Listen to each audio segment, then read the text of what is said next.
We saw earlier that any linear map is completely determined by its action on a basis of the domain.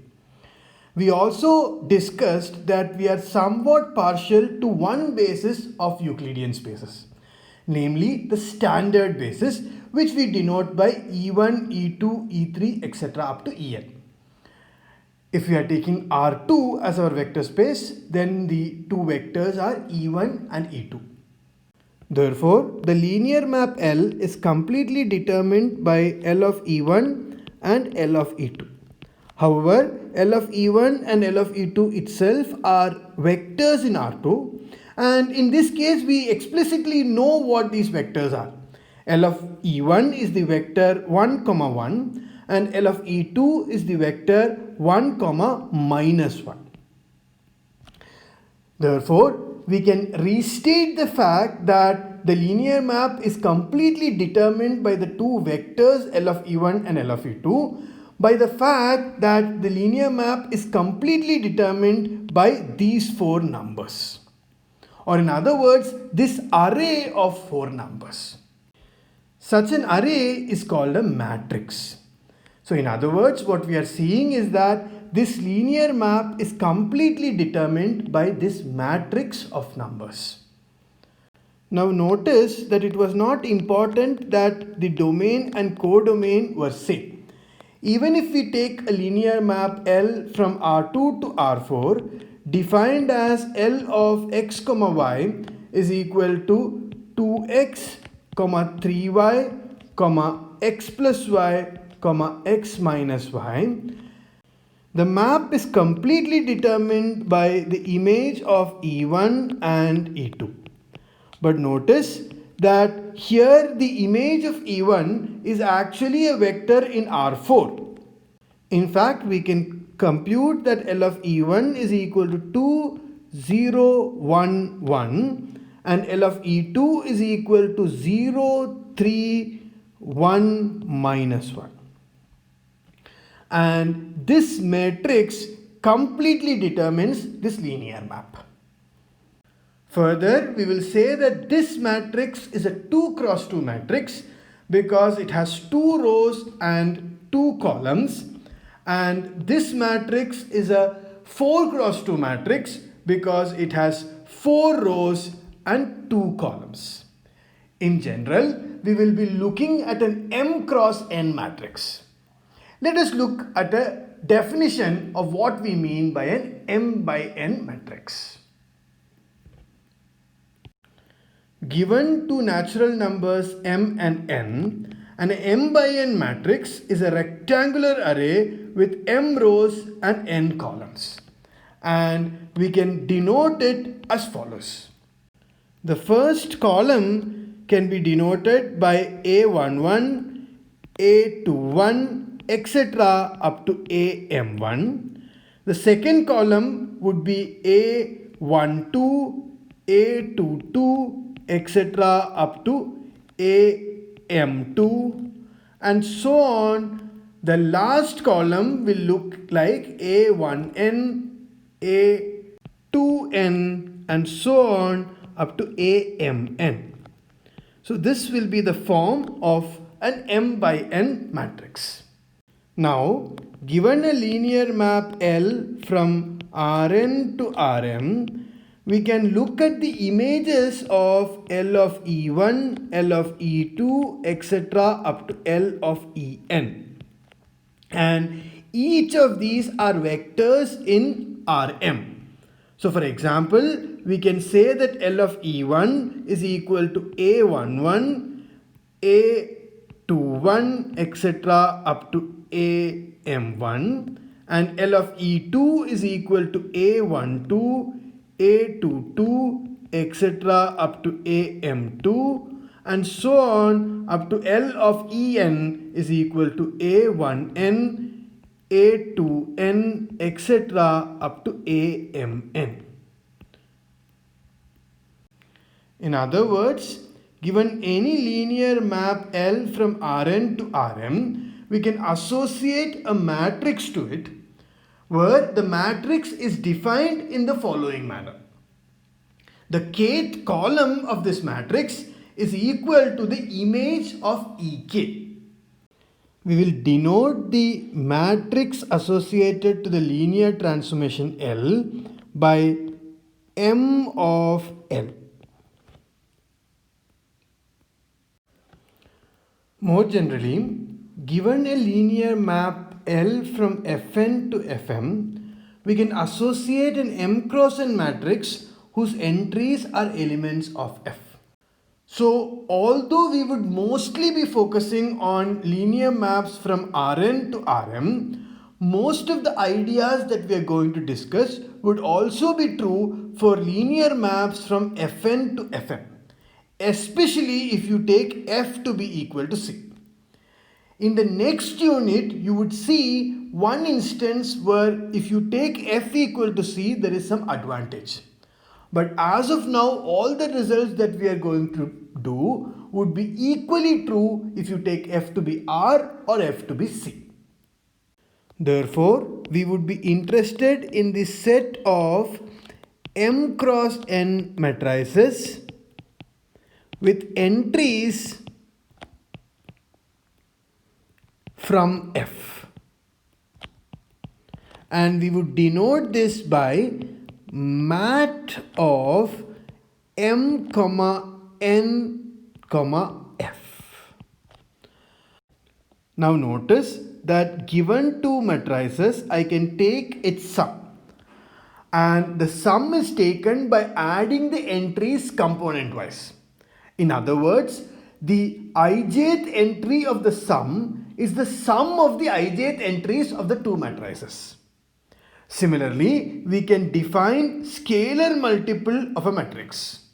Once again, we multiply each component of the matrix by the constant C. In other words, the ijth entry of the matrix is C times the ijth entry of the original matrix. In this manner, we can define addition and scalar multiplication over mat M and F. Now, I leave it as an exercise to verify that these two operations turn mat M and F to a vector space. Further notice that this vector space is finite dimensional and in fact it is isomorphic to Fmn. Also recall that the space of functions formed a vector space. Of course, earlier we had looked at functions from R to R. But we can similarly look at functions from Rn to Rm. In this case, we are more interested in linear maps. Therefore, we can look at the vector space of linear maps from Rn to Rm. Let us recall how we defined addition and scalar multiplication on the space of functions. We said that L plus T is that function which when evaluated on the vector V gives you L of V plus T of V. Similarly, we said CL is that function which when evaluated at V gives you C times L of V. And these operations turn the set of linear maps from Rn to Rm into a vector space. Now, earlier we were not interested in the space of functions because the space was not finite dimensional. At the very least, we saw that the space of polynomials is not finite dimensional.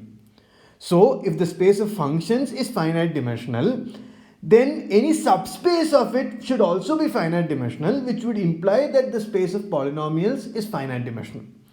Therefore, the space of functions cannot be finite dimensional. And that is why we were not interested in the space of functions. However, now we have a correspondence between linear maps from Rn to Rm and M cross N matrices with real entries. We also saw that the space of M cross N matrices with real entries is a finite dimensional vector space. So we have some hope of showing that this vector space is finite dimensional. To show that this space is indeed finite dimensional, we have to show that the map that we constructed earlier is an isomorphism. More precisely, We saw that given any linear map from Rn to Rm, we can associate an m cross n matrix to it. This defines a function between these two spaces. We will now show that this map is an isomorphism. To show this, we will first prove that it is a linear map. The first step of showing that it's a linear map is to show that m of L plus t is equal to m of L plus m of t. We will show this by showing that they have identical columns. Notice that the kth column of m of L plus t is equal to the image of Ek under L plus t. But the image of Ek under L plus t is equal to L of Ek plus T of Ek. But L of Ek is equal to the kth column of m of L and T of Ek is equal to the kth column of m of t. But the kth column of m of L plus the kth column of m of t is equal to the kth column of m of L plus m of t. Which means that the kth column of m of L plus t is equal to the kth column of m of L plus m of t. And as this is true for all k, we see that m of L plus t is equal to m of L plus m of t. The other component of linearity can be similarly verified, but I leave it as a homework. More precisely, I want you to prove that m of C times L is equal to C into m of L. Thus, we have proved that this map M is linear. To show it is an isomorphism, we have to now show that it is both injective and surjective. Let us do this next. We will show the injectivity of M by showing that the null space of M is the singleton set 0. To show this, we will take an arbitrary element L in the null space of M. And notice that as L belongs to the null space of M, M of L is equal to 0. But what is the 0 vector in the space of matrices? It is the matrix with all entries 0.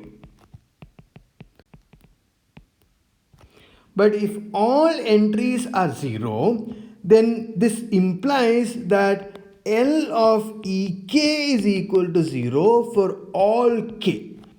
Why? Because we know that L of Ek is the kth column in this matrix and all entries in that column are 0, so L of Ek is equal to 0.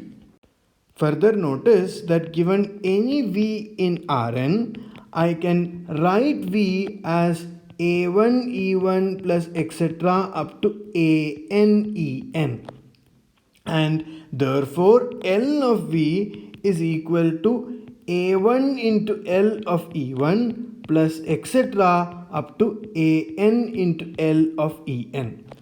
But as L of E1 is equal to 0, L of E2 is equal to 0, etc. up to L of En is equal to 0, this sum is equal to 0. But V was an arbitrary vector, so this implies that L maps every vector to 0, which means that L is the 0 element in the space of all linear functions from Rn to Rm. Thus, we showed that an arbitrary element in the null space of M has to be the 0 function, which means this function M is injective. Now, to show that M is surjective, we have to show that given any M cross N matrix, we can find an L such that M of L is equal to this matrix. And this is not difficult at all because we can consider the linear map L from Rn to Rm that takes Ek to the vector ak1 etc. up to akm. Now we have seen many times that we have defined L completely by defining the image of Ek for all k. And thus we have defined a linear map L, and it is clear that M of L is this matrix. Therefore, the map M is surjective. So all put together, we see that the map M from the space of linear maps from Rn to Rm to the space of M cross N matrices is an isomorphism. As we have an isomorphism between these two spaces, they both will have the same dimension.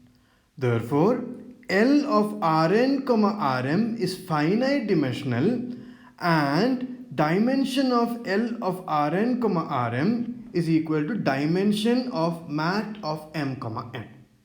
But we saw earlier that mat of M, N is isomorphic to Rmn, which has dimension Mn. Therefore, dimension of L of Rn, Rm is equal to Mn.